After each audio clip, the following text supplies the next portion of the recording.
ہم وہی کہیں گے جو ہمارا دین ہم کو بتاتا ہے، عمل کرو تو تمہارا بھلا ہے۔ پچھلی آیات میں اس بات کا تذکرہ ہوا تھا کہ وہ کافر جو ایمان نہیں لاتے اور جو بڑے سرکش اور ہر درم نامراد ہیں، اب ان کی سزا کا یہاں پہ ذکر فرمایا اور ارشاد ہوا من ورائہ جہنم، ان کے پیچھے دوزخ ہے، وَيُسْقَى مِن مَّاءٍ صَدِيدٍ، اور اسے پیپ کا پانی پلایا جائے گا، يَتَجَرَّعُهُ وَلَا يَكَادُ يُسِيغُهُ وَيَأْتِيهِ الْمَوْتُ مِن كُلِّ مَكَانٍ وَمَا هُوَ بِمَيِّتٍ، اور اسے گھونٹ گھونٹ پیے گا اور اسے گلے سے نیچے نہ کر سکے گا، اور اسے ہر طرف سے موت آئے گی اور وہ مرے گا نہیں۔ وَمِن وَرَائِهِ عَذَابٌ غَلِيظٌ، اور اس کے لیے گاڑھا عذاب ہوگا۔ یہ ان کفار کی سزا کا یہاں پہ ذکر ہوا۔ یہ جو فرمایا من ورائہ جہنم، کہ اس کے پیچھے جہنم ہے، یعنی ابھی سے ہی وہ جہنم کے لیے نامزد ہو گیا ہے اور دنیا میں وہ جہنم کے کنارے ہی پر کھڑا ہے، ادھر موت آئے گی اور ادھر وہ جہنم کے اندر گھرے گا وہ۔ تو یہ ایمان نہ لانے والے کافر بس جہنم کے کنارے کھڑے ہیں، موت کے بعد میں اس جہنم کے اندر ان لوگوں کو داخل ہونا ہے اور اس جہنم کی سزا سے ان کو دوچار ہونا ہے۔ اب جہنم کی سزائیں تو بے شمار ہیں، لیکن ان میں سے کچھ کا یہاں پہ ذکر کیا گیا اور فرمایا گیا کہ وہاں پہ ان کو کیا پلایا جائے گا، یسقى من ماء صدید، یعنی انہیں وہاں پر پیپ کا پانی پلایا جائے گا۔ وہ کتنا جو ہے وہ تکلیف دہ ہوگا، تفسیر کے اندر اس حوالے سے بیان کیا گیا کہ وہ زرد پانی جس میں خون کی ملاوٹ کی گئی ہو وہ ان کو پلایا جائے گا، اور یا اس سے وہ میل کچیل مراد ہے جو جہنمیوں کے جسموں سے گندا بدبودار پسینہ اور زانیوں کی شرمگاہوں سے پلید اور غلیظ پانی جو نکلتا ہے، یہ جہنمیوں کو وہاں پر پلایا جائے گا۔ یہ اتنا سخت ان کے لیے عذاب ہوگا۔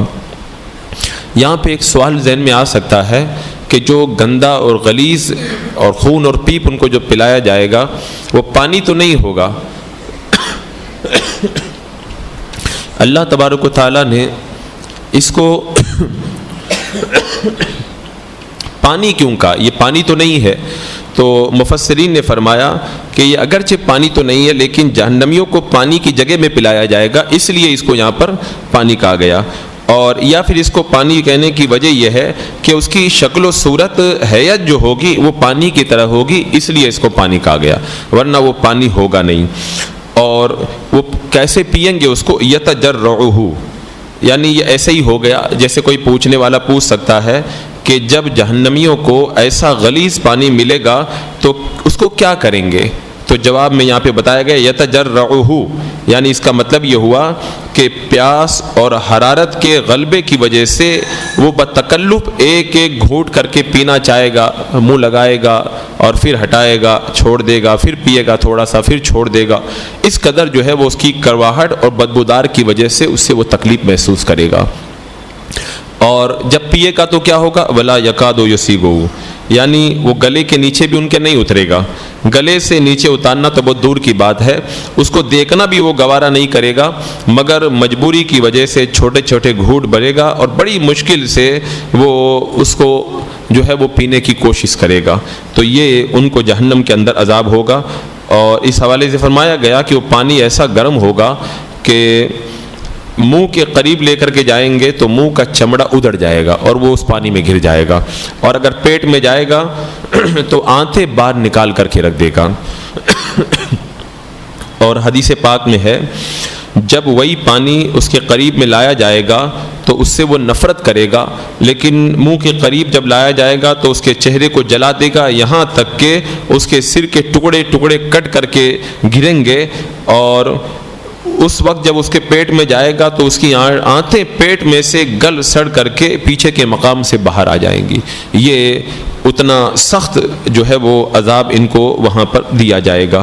اور فرمایا گیا کہ اس وقت ان کی حالت یہ ہوگی کہ وَيَأْتِيهِ الْمَوْتُ مِنْ كُلِّ مَكَانٍ، ہر طرف سے ان کو موت آئے گی. وَمَا هُوَ بِمَيِّتٍ، اور مرے گا بھی نہیں، وہ ہر طرف سے موت آئے گی پھر مرے گا نہیں. موت آنے کا مطلب یہ ہے کہ جو موت کی تکلیفیں، موت کا رنج و الم جو ہے وہ ہر طرف سے ان کو آ کر کے گھیر لے گا، اور ان کے جسم کے ہر پرزے سے یہاں تک کہ بال اور پاؤں کے انگوٹھوں وغیرہ سے موت کی تکلیفوں کا ان سے صدور ہوگا.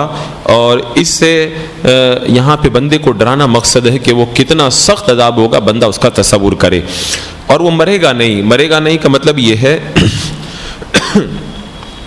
کہ اسے ایسی تکلیفوں کے بعد موت کی وجہ سے آرام بھی نصیب نہیں ہوگا. ورنہ آدمی دنیا کے اندر تکلیف میں ہے، مر گیا آرام مل گیا، لیکن وہاں پہ وہ مر کے بھی نہیں چھوڑ پائے گا کہ مر جائے اور جان چھوڑ جائے، وہ مرے گا بھی نہیں، اسی طرح تکلیفوں کے اندر مبتلا رہے گا.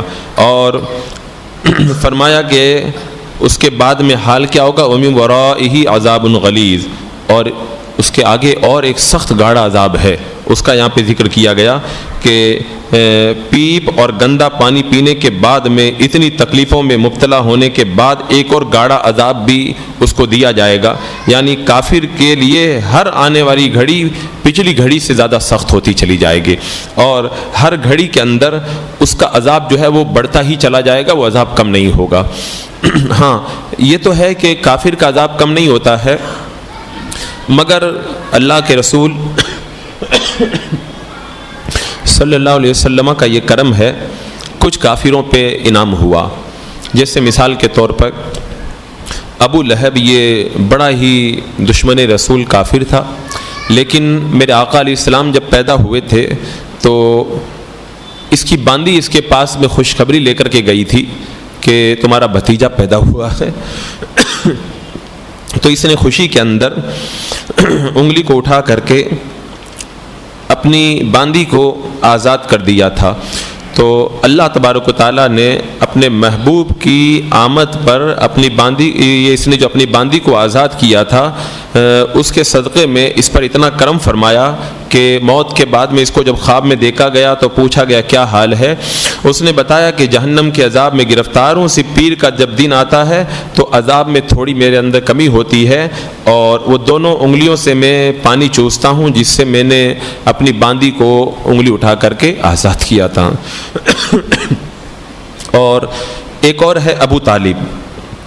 ابو طالب یہ بھی میرے آقا صلی اللہ تعالیٰ علیہ وسلم کا چچا ہے. حضرت عباس رضی اللہ تعالیٰ عنہ نے فرمایا کہ ابو طالب کے بارے میں اللہ کے رسول علیہ السلام سے پوچھا گیا کہ اس کا کیا حال ہے، کیا آپ کی اتنی مدد کی تو اس کو کچھ فائدہ ملا کہ نہیں ملا؟